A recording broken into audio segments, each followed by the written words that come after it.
नमस्कार. इंडियन व्हॉइसमध्ये तुम्हा सगळ्यांचं मनपूर्वक स्वागत.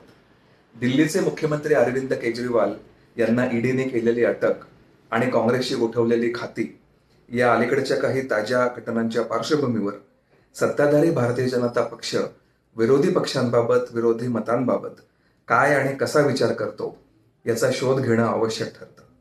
भाजपचे अध्यक्ष जे.पी. नड्डा यांनी मागे एकदा बोलताना देशात भाजप हा एकच पक्ष टिकेल असं विधान केल्याचं तुमच्यापैकी काही जणांना कदाचित आठवत असेल.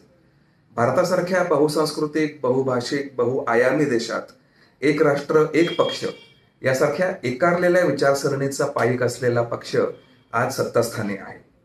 देशात फक्त एक आणि एकच राजकीय पक्ष असायला हवा आणि तो पक्ष अर्थातच भाजप असावा असा भाजपचा प्रयत्न असल्याचे संकेत आपल्याला अधूनमधून मिळत असतात.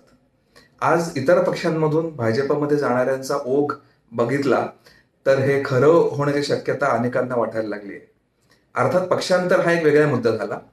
एक राष्ट्र एक पक्ष ही स्थिती मुळात आदर्श आहे का याचा विचार आपण या भागात करूयात.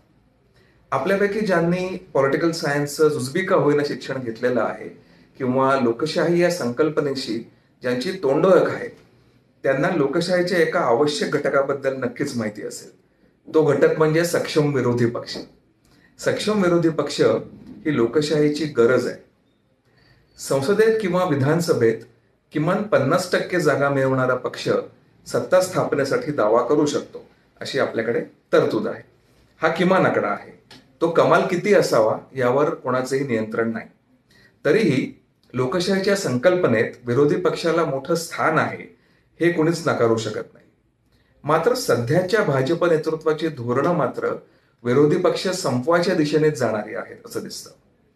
अलीकडे एकदा एका मंचावरून बोलताना गृहमंत्री अमित शहा म्हणाले की सक्षम विरोधी पक्ष असणं आवश्यक आहे, पण विरोधी पक्ष सक्षम करणं ही माझी जबाबदारी नाही. भारताचे पहिले पंतप्रधान पंडित जवाहरलाल नेहरू यांनी आणि त्यांच्या काँग्रेस पक्षाने त्यांच्या कारकिर्दीत असा दृष्टिकोन ठेवला असता तर विरोधी पक्ष उभे राहूच शकले नसते. यावर आपण पुढे बोलणार आहोत. पण हे विधान घटकाभरासाठी आपण मान्य केलं अमित शहांचं, तरी विरोधी पक्ष संपवणं ही मात्र सत्ताधारी पक्षाची जबाबदारी असल्याचं चित्र आज दिसतं. यंदाच्या निवडणुकीत 400 पार जाण्याचा विश्वास पंतप्रधान बोलून दाखवतात. भाजपेतर सरकार असलेल्या राज्यांमध्ये राज्यघटना धाब्यावर बसवून आमदार फोडाफोडी करण्यात भाजप अजिबात कसरत नाही. नागालँड विधानसभेतून विरोधी पक्ष नाहीसा केला जातो. विरोधकांना सरसकट दूषणं दिली जातात. यातून भाजपचं उद्दिष्ट आपल्या लक्षात येतं. सत्ताधारी मग ते कुठल्याही पक्षाचे असोत, त्यांच्यावर विरोधी पक्षांचा वचक असला तर प्रशासन जास्त चांगलं होतं. हे आपण भारताच्या गेल्या 75 वर्षांच्या लोकशाहीमध्ये अनेकदा बघितलेलं आहे. Power corrupts and absolute power corrupts absolutely या विधानाचा प्रत्ययही आपण अनेकदा घेतला आहे. 1947 साली भारत जेव्हा स्वतंत्र झाला त्यावेळी अर्थातच देशभरात काँग्रेस पक्षाचं प्राबल्य होतं. पहिले सरकारही अर्थातच काँग्रेसचं होतं. मात्र डॉक्टर बाबासाहेब आंबेडकरांसारख्या काँग्रेसचे सदस्य नसलेल्या व्यक्तीचाही सरकारमध्ये समावेश करण्याचा मोठेपणा त्यावेळेला काँग्रेसने दाखवला होता.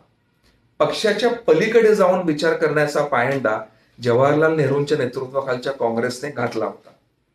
देशात सगळीकडे काँग्रेसचं प्राबल्य असूनही 1952 साली झालेल्या पहिल्या सार्वत्रिक निवडणुकांमध्ये तब्बल 53 पक्षांनी मिळून एकूण 1949 उमेदवार उभे केले होते. 14 पक्षांना राष्ट्रीय पक्ष म्हणून मान्यता दिली गेली होती. पहिल्या लोकसभेच्या एकूण 489 जागांपैकी 364 जागा काँग्रेसने जिंकल्या. त्या खालोखाल कम्युनिस्ट पार्टीच्या 16 जागा होत्या. काँग्रेस सोडून इतर पक्षांकडे फक्त 121 जागा होत्या.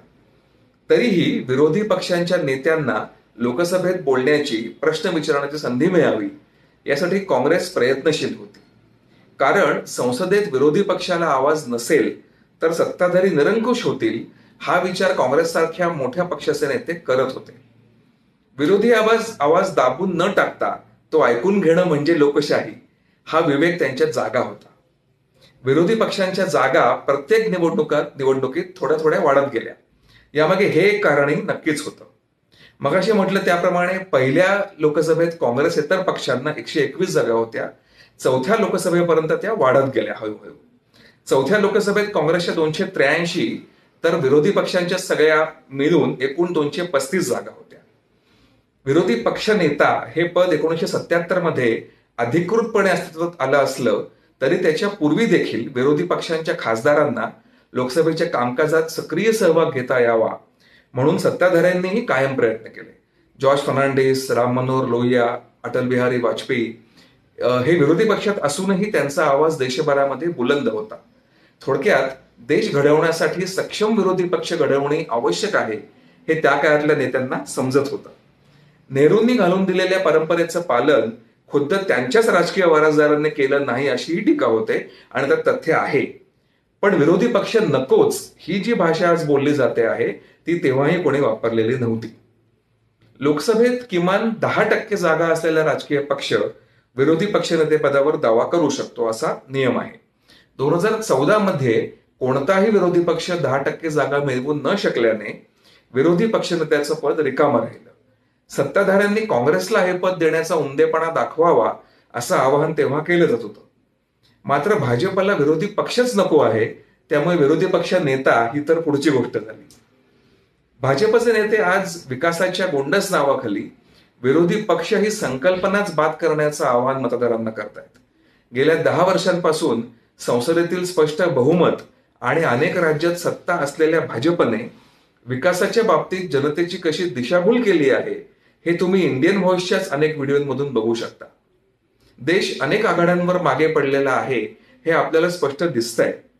तेव्हा विरोधी पक्ष कमकुवत करण्याचे, शक्य झाल्यास संपवण्याचे प्रयत्न म्हणजे विकासाच्या नावाखाली प्रत्यक्षात जनतेवर हुकुमशाही लादण्याचा हा डाव आहे.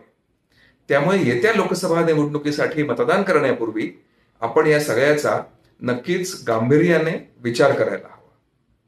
इंडियन व्हॉइसमध्ये पुन्हा भेटूया एका नवीन विषयासह. धन्यवाद.